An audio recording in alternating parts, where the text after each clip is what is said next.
दूर कहीं एक पुराना गांव था। उस गांव में एक पुरानी हवेली थी।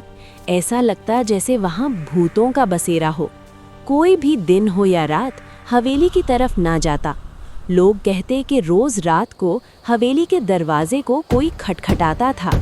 एक रोज गांव के लड़के उमर ने हवेली जाने का सोचा।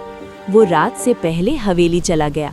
अचानक ठक ठक ठक की आवाज आई। उमर ने पूछा, कौन है? और दरवाजा खोल दिया। सामने सफेद लंबे बालों वाली औरत खड़ी थी।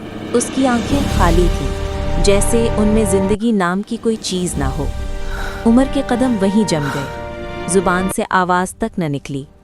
औरत ने धीमी मगर भारी आवाज में कहा, आखिर कोई तो आया, दरवाजा खोलने वाला। अचानक हवेली के अंदर से जंजीरों की झनकार सुनाई दी। दीवारों से साए रेंगने लगे। उमर पीछे हटना चाहता था, मगर उसके पांव जैसे जमीन में गड़ गए हों।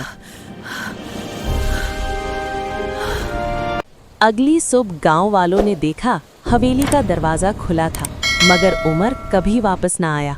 और उस रात से दरवाजे पर ठक ठक ठक के साथ एक नौजवान की आवाज भी सुनाई देने लगी, कोई है, दरवाजा खोलो। आपको क्या लगता है उमर के साथ क्या हुआ होगा?